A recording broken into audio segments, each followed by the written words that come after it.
welcome. I'm Sima Katauka and you're watching the Primetime Asia. Let's take a look at the top headlines of this hour. After UN Security Council lifted sanction on al-Sharaa and Syria's Interior Minister, China regretted the decision, saying the UNSC had not fully assessed the situation. Chinese Ambassador Fu Kong expressed concerns over the matter, and he has said that there's presence of foreign terrorist fighters. Chinese Vice Premier Deng Xiang urged world leaders to remove trade barriers and promote the free flow of green products to combat climate change. His remarks come as China, a major producer of solar panels, batteries, and EVs, faces high U.S. tariffs on its clean energy exports. U.S. President Donald Trump has announced that an international stabilization force for Gaza would be deployed very soon as part of his peace plan. The U.S. has drafted a UN Security Council resolution authorizing a 2-year mandate for transitional governance in Gaza and the ISF, which could use all necessary measures to fulfill its mission. Typhoon Kalmaigi from the Philippines has risen to 188, with most fatalities reported in Cebu Island. Authorities said 135 people remain missing and 96 people injured, though figures are still being verified. The UN Security Council votes to lift sanctions on Syrian President Ahmad al-Sharaa. U.S. Ambassador Mike Waltz said the move signals that Syria has entered a new era.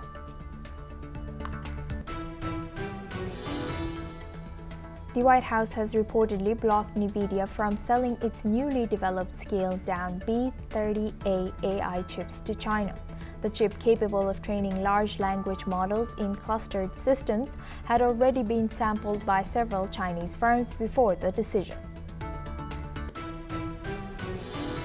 According to Afghan officials, at least 5 Afghan civilians were killed and 6 injured in cross-border firing at the Chaman-Spin-Boldak border. While Pakistan reported no casualties, both nations exchanged blame, with Kabul accusing Pakistan of opening fire and Islamabad insisting the shots came from the Afghan side. The Trump administration announces that it would begin negotiations with China over its dominance in shipbuilding and ocean logistics, while pausing U.S. port fees on China-linked vessels for 1 year. The move, formalized by the U.S. Trade Representative's office, also invites public comments in early November. Now we start with Japan. Japanese Prime Minister Sanai Takaichi has announced that her government is exploring potential cooperation with the United States on developing rare earth minerals in waters off of Japan's easternmost island, Minamitori Island. Takaichi has emphasized the importance of diversifying rare earth supply chains for both Japan and the U.S. and confirmed that Japan will consider specific ways to collaborate with Washington. The government is planning a trial project to extract rare earth-containing clays from the deep sea, some 6,000 meters below the surface. This follows previous remarks by former Prime Minister Shigeru Ishiba, who outlined plans to begin test drilling for rare earths this fiscal year, with full-scale drilling tests set for 2028. Both countries signed a document on this cooperation during a summit on October 28th, aiming to secure critical minerals amid concerns over China's dominance in rare earth production. Now for this discussion, we welcome Dr. Satoru Nagao. He's a fellow at Hudson Institute, joins us live from Tokyo. Thank you very much, Dr. Satoru, for joining us again. Good to see you. Doctor, how significant is this breakthrough if they succeed in finding rare earths in the coast of Japan, and the cooperation between U.S. and Japan on this issue? This is indeed, there are huge potential in this case because indeed there are many rare earths in the sea, So seabed. So that's why if the Japan succeed to develop and take the rare earth from the seabed, this will be the game-changing mines we can find. And at the same time, there are many similar mines in the world. So that's why rare earth could be not rare. So that could possible. But at the same time, China also focusing on this issue. This is area of the Minamitori Islands, the southern tip of Japan, and this year, China sent aircraft carrier around this region, Minamitori Island, and conducted their fighter jet taking off from the aircraft carrier and land repeatedly around it. So that's why China is focusing on this sea area. And there is a possibility, one of the reasons they're focusing on is this is area of the rare earth. And at the same time, indeed, in case of Japan, in case of the world, I should say first, indeed, in the world, 90% of the rare earth indeed came from China. But in case of Japan, Japan has already focusing on to avoid the reliance on China. So, but still 60% of the rare earth came from China. So that's why Japan want to find rare earth, but now the many countries face a similar situation. Mines are too popular, so that's why Japan should find the source of the rare earth themselves. And Prime Minister Takaichi was the Minister of the Economic Security who take charge of this rare earth mining. So that's why she is the expert. She knows where is, how to do that. That's why for the security, for the development mines, she decided to collaborate with the United States, which can send the aircraft carrier in this area. Of course, Japan's Navy is not weak, but at the same time, collaboration with the US is very effective to push China out from this area. Thank you. Right. Thank you, Dr. Sato, for sharing that. And, you know, building on your answer about Takaichi bringing her expertise into this, how is this deal affecting her popularity? Is it boosting her popularity in this initial parts of her taking office? Right after her taking office, this deal has come.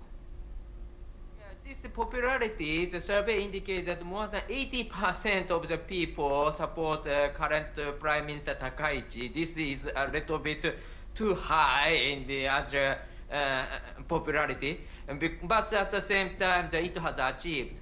But at the same time, why it has happened? Because she is new, because she is working well in the diplomatic field, in the ASEAN, APEC, or the US President visit to Japan, all of it within 2 weeks. So that's why this was this was one kind of the good timing. She exploited it to rise her popularity. That's true. But at the same time, from now, the more regular work is coming. In this case, finding the source of rare earth is, of course, a good thing, but at the same time, view from the common people, this is only one of the achievements. So that's why more popular policies, of course, how to tackle the rising price of the live products. These are the more important issue for the many people in Japan. Or the, of course, national security itself is a matter. So all of these issues, one by one, she need to deal with. After that, popularity towards her regular work will come. That will affect her tenure as a prime minister, which is long term or short term decided by her work, her regular work. But that will come after she work well in these issues. Yes, indeed. With that, I would like to thank Dr. Satoru Nagao for joining us from Tokyo and sharing that insight. Now we move on to Bangladesh. Bangladesh's ousted Prime Minister Sheikh Hasina has admitted that mistakes were certainly made by security forces during last year's deadly student people revolt that forced her from her power. In a written interview, Hasina, who fled the country on August 5, 2024, has stated that the security personnel faced fast-changing and violent circumstances and that some actions on the ground were mishandled. However, she insisted that senior officials acted in good faith to minimize loss of life. Addressing Bangladesh's political future, Hasina has expressed doubt that elections scheduled for February 2026 would be free or legitimate, given that her Awami League party remains banned. She has stated that she has not called for an election boycott, but urged supporters to avoid yet more violent uprising. Now for this discussion, we welcome Professor Andrew Latham. He's an international relations expert, joins us live from Minneapolis. Thank you very much, Professor, for joining us again. Professor, how does this Sheikh Hasina's admissions about security force errors affect the legitimacy of her government's handling of protests during her period, and what else does it reflect about her party as well as her governing? Well, it's a rare admission of responsibility, if not guilt. I think that's one thing to be said in her favor. But it's also an attempt to reposition her on the electoral stage, maybe to find a way to lift the ban on her political party. There's not much of a tradition of free and fair elections in Bangladesh, of course. But the fact that A, she's taking responsibility, and B, is looking to pry open more space for a more inclusive democratic process, I think is on balance a positive sign. It remains to be seen what the current government will do in response. And in what ways does the banning of the Awami League impact the fairness and credibility of upcoming 2026 Bangladesh elections? Well, the short answer is if you ban a political party that has tremendous political support, you are disenfranchising a huge percentage of the population. So that cuts against democracy and free and fair elections. On the other hand, given the track record of that particular party, a case could be made and is being made that it has no place at the electoral table as part of the electoral process. My own view is that perhaps whatever, especially given that she's admitted that mistakes were made, that party should be permitted to participate, and she should be allowed to run in that election. But I rather suspect that is not the view of the current government. And how can Bangladesh navigate political stability and democratic restoration while addressing accountability for the last year's violence and unrest? Well, it is sort of standard practice during transitions to democracy that there's some kind of accountability, that the government that was governing, in this case when the violence was perpetrated, is held to account. That there is a truth and reconciliation process, as it were, that not just the particular acts of violence last year, but the more systemic efforts to suppress or repress the Bangladeshi people. So I'm not sure that that's on the table, but as I said, this is an interesting and perhaps healthy first step in that direction. And how do you analyze or judge the current Bangladesh administrations and their handling of protests and governing of Bangladesh? Well, an improvement, to be sure. Less violence. I think the deep structural issues are still at play, and there may well be a resurgence of student protests and other sorts of protests. And that will be the test of this government, whether it will revert to form, as it were, and suppress those democratic impulses, or whether it will, in fact, embrace liberal democracy of a sort and respond to the demands of the people with respect to economic or political, social mobility issues, freedom of speech, those sorts of things. The proof will be in the pudding, and the pudding hasn't yet been served up. Right. With that, I would like to thank Professor Andrew Latham for joining us as an international relations expert from Minneapolis. Now we move on to India. India has responded to US President Donald Trump's comments regarding Pakistan's nuclear activities, with the External Affairs Ministry highlighting Pakistan's history of clandestine nuclear operations. Spokesperson Ranveer Jaiswal has emphasized that Pakistan's nuclear activities have long been marked by smuggling, export control violations, and covert partnerships. India has consistently raised concerns about these practices on the global stage. Jaiswal has noted that Trump's recent remarks, which included Pakistan in a list of countries testing nuclear weapons, align with India's position on Pakistan's nuclear history. Now we move on. The Indian Supreme Court has given a clean chit to Air India pilot Sumit Sabharwal, stating he should not be held responsible for the tragic AI-171 crash. The court, on an emotive note, has also advised his 91-year-old father not to carry the burden of blame and reassured him that nobody can hold his son accountable. Meanwhile, notices have been issued to the Center and the Director General of Civil Aviation seeking their replies on a petition requesting an independent probe into the incident. As per the preliminary report by the AAIB, the pilot was not at fault and that only a brief exchange took place between the two pilots regarding fuel. Responses from the Center and DGCA are now awaited on the request for a full independent investigation.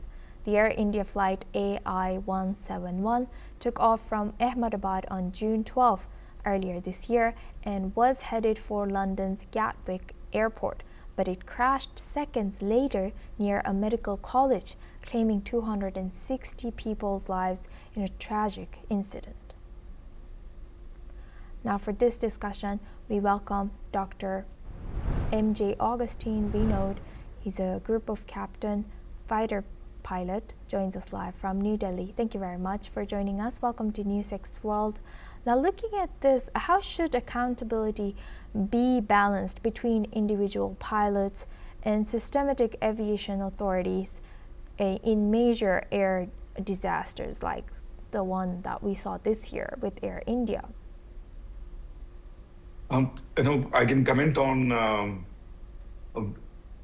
how a pilot is, to be held responsible or not held responsible in a broader sense and not specific to this particular accident. See, a couple of days ago, we saw another crash in Louisville, Kentucky. Before that, another crash where immediately after takeoff, the aeroplane just turned around and crashed into the ground, and many such crashes. In the Air Force, I've done many crash investigations in which, including some fatal crashes. So, in short of the whole summary of when a pilot is not there to defend himself is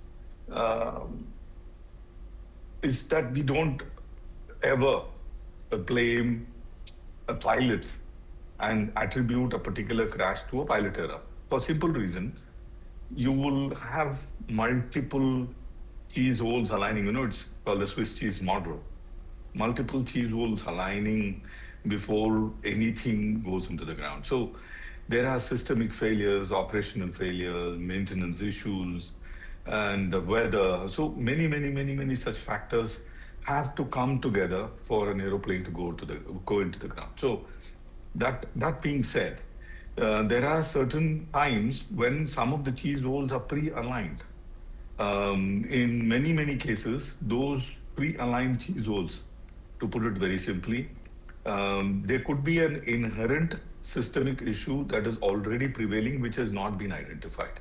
So any safety organization, whether it's an aviation safety organization or on a shop floor safety organization or any safety organization, they are there to identify a issue or a problem which pre-exists, a pre-existing condition, and address those issues so that the pre-existing condition does not eventually leads to multiple things coming together and aeroplane going into the ground.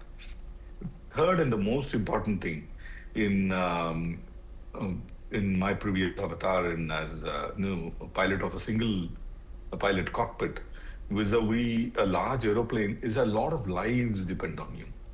So the safety conditions, safety stringency, safety parameters, all those are 10 or 100 times more strict, more procedure-oriented, more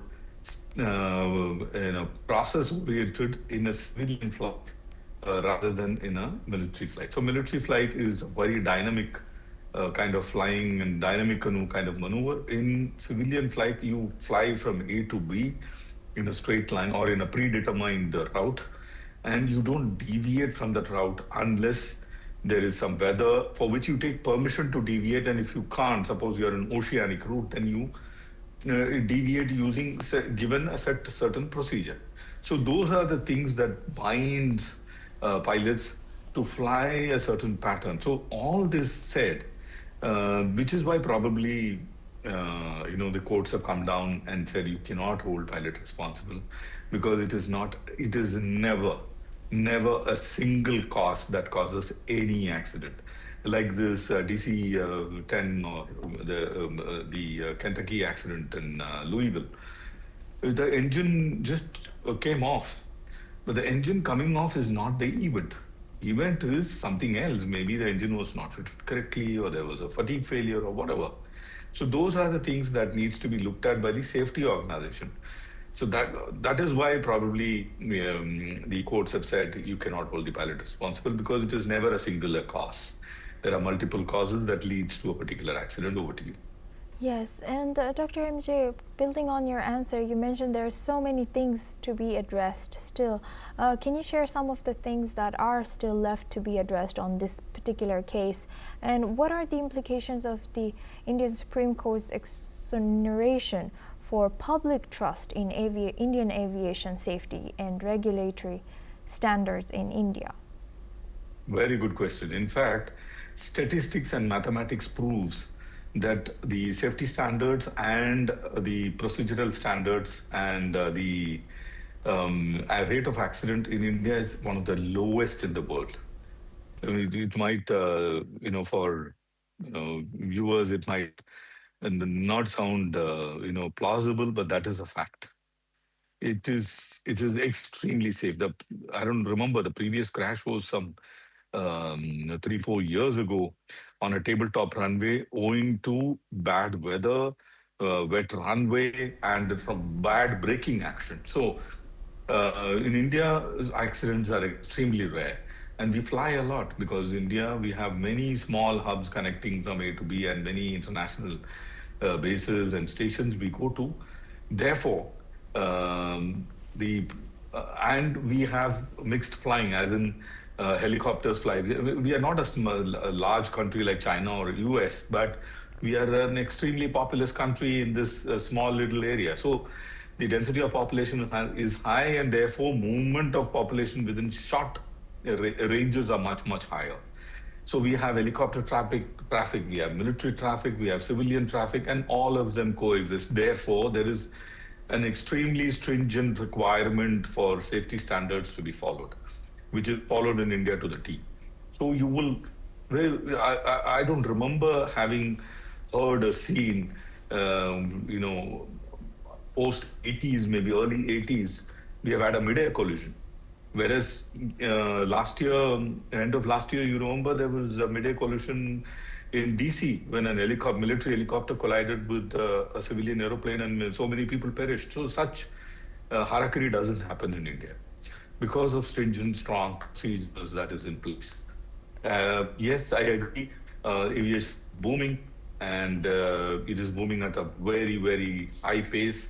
And rest of the services needs to catch up, needs to stay abreast, and needs to modernize. In fact, right in the morning, I wrote an article on it, how we need to modernize as a world, as this blue planet, how we need to modernize in what all aspects. It's in Eurasian Times. People can go and read it there. I've covered all the technical aspects as to how we need to modernize to stay abreast and to stay safe. Safer skies and safer landings will lead to safer travels and more people willing to travel. Right. I will also look into that article you've mentioned and you've written. Thank you very much, Dr. M.J. Augustine Vinod, for joining us and sharing that insight as a retired group captain fighter pilot from New Delhi. Now we stay in India. Hundreds of flights have been delayed at Delhi airport, one of the world's busiest, after an air traffic control messaging system suffered a technical problem, as per reports. The glitch, which delayed departures by an average of an hour, could cascade and lead to log jams at other airports in the country as well. The flight radar 24 data showed arrival delays were also inching upwards due to congestion on the ground. Shares of IndiGo closed 2% lower, while SpiceJet lost 1%, along with Air India Group warned of delays. The carriers face the prospect of higher costs from passenger care expenses and refunds due to the delays, which are expected to spill over to Saturday.